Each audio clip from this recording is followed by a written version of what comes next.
So after about 2.5 weeks of practice and a successful scrimmage over at Atwater High, your boys came out ready, played well against Davis, won 35-0. Talk about the weeks leading up to that first game, and your successful game plan against the Spartans. Well, we won 35-0. But there was definitely some sloppy times out there, and going back and watching on film, and actually going into film, we knew ahead of time there's going to be things that we need to work on, and the film doesn't lie, like I've always said. So, yeah, we played well. I think there was times where we probably out-athleted them a little bit, but overall, there's definitely some things to work on, but not disappointed with the outcome at all, and not disappointed with the effort. The kids did great. The game plan worked the way it was supposed to, being physical with everybody up front and stopping the run and committing those guys to throw into our pressure. And so that worked out well. And it was a good accumulation of things that happened over the last couple weeks with the scrimmage and our first week of practice and whatnot that kind of tipped off and started the year off right with a win.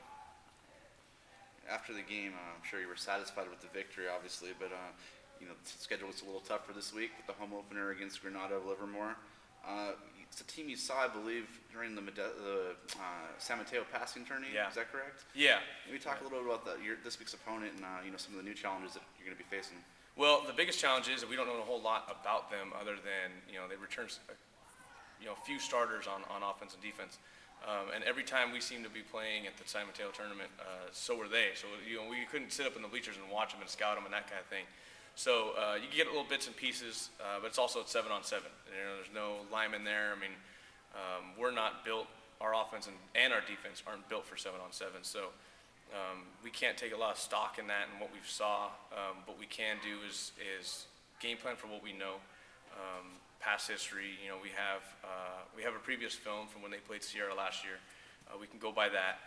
We can also go by any information that we've got on this year's team. And other than that, we got to come out ready to go for our home opener. I mean, that's the biggest thing is we got to have a little bit more intensity than anything, because it's going to be in front of our fans and it's going to be probably in front of a bigger crowd than what we had at Davis or at Johansson High School against Davis on Friday. So we're going to be ready.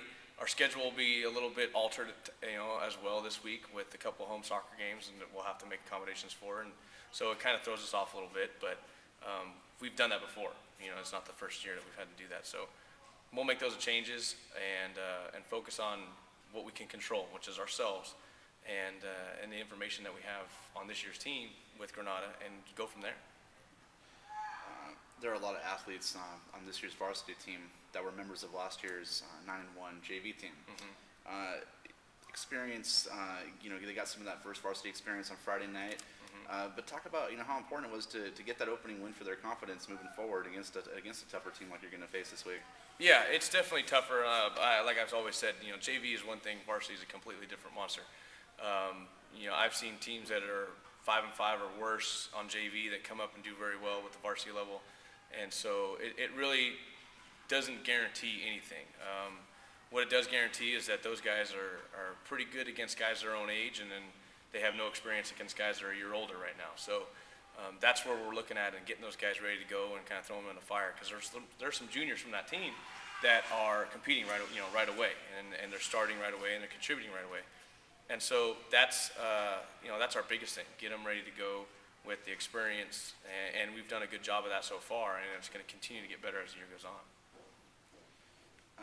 One of the things we talked about before was how you've told your players, they're not just representing themselves or the team or their school, they're representing the community of Patterson as well. Mm-hmm. And obviously football is a very important sport to the whole community of Patterson. Mm-hmm. Why do you think so? Why do you think that is so? And what's so special about football that brings the community together? The biggest thing I think is that it's a once a week event. You get soccer, baseball, basketball, softball, any of these other sports. They typically are played twice a week. Sometimes you get 2 home games a week. Sometimes you get no home games, and they're both on the road. Football is unique in that it has one night out of the week and really only about 5 games out of the season that you're in front of your home crowd. And so that makes it that much more important, because the fans are going to come out a lot more, because if they don't, they're going to lose out and they only have 4 more home games, or if they don't come out on certain nights, and you get the homecoming event is always big, senior night's always big, and that type of thing. And so I think because it's such an important event on a short amount of time in terms of the number of events that you can get to and the number of home games you can get to, that's probably the driving force with it. And then football is just, it's one of those older sports that has just traditionally been around for a long time, and the American football is special to a lot of people, and with everybody seems to compare high school football to Texas, and what's like this is like Texas football, the Central Valley's got some pretty good football in it too, and so I always like to compare everything to Central Valley football or Valley football, because it can be very similar, and why not just have it its own? What are some of the advantages of or I imagine some of the advantages of a 35-0 win are being able to get to see some of the players stretch the bench out and see some of the players on the field and get them some playing time. Would you agree with that assessment? Yeah, I think that's an accurate assumption. You're going to be able to get more guys in instead of guys being taking on the role of a scout player and working hard in practice, and they get rewarded for it in the games. Obviously, a 35-0 win is huge.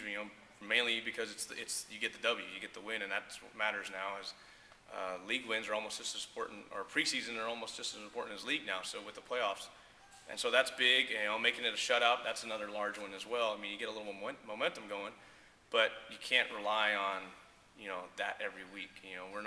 We are not the teams that we've had before where we rely on the big play. We had a couple times on Friday that I thought we did really well. I mean, we drove 58 yards and 12 plays. Anytime you can get any type of double-digit drive, a number of plays, is a good thing. We were able to convert when we needed to, and that's what we're going to be about. And it's not going to be about first down nothing, second down nothing, third down something, and then we have to go for a fourth or whatever it is, and we get a big giant play. We're not going to be able to do that.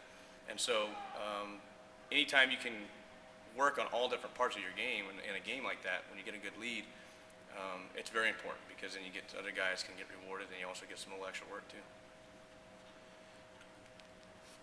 What are some of the things you can take from observations of watching some of your players in action on Friday, and help that to assess how you're going to strategize for this next game? Biggest thing was we're a tight team, tight group. We work really hard in practice, but we really have to do more, and we're not as conditioned. I think guys aren't as conditioned as they thought they were. Technique started to slide early because of fatigue, and we're going to need to fix that quick. And I like the way they kept fighting, and never really had any. We had maybe a broken play here and a broken play there on defense where we maybe gave up a little bit, but they rallied back and stuck with it. And realistically, it was a missed tackle here and a missed tackle there that resulted in those large plays. So that was good to see, but it was also, those are effects of lack of conditioning. And so that and the penalties, those things are huge. And so we'll take care of the penalties through getting better conditioning. You know what I mean? And so we'll have an opportunity today, as we get out on the practice field, to get our kids to focus on not committing penalties. And at the same time, they're going to be able to get a little extra conditioning out of it. So that'll be good for us. And then offensively, sometimes we were trying to do too much. It was very basic in our game plan, and yet some of the things went out, and it looked like we were the old style where we tried to go out and score a touchdown on every play or throw a Hail Mary on every play, and the reads weren't there. Some of the footwork wasn't there, and overall execution wasn't there. And so we'll be able to fix that as well going into today, because it'll be a spirited practice, going in and knowing that you won 35-0, but there's a lot of things we can still work on.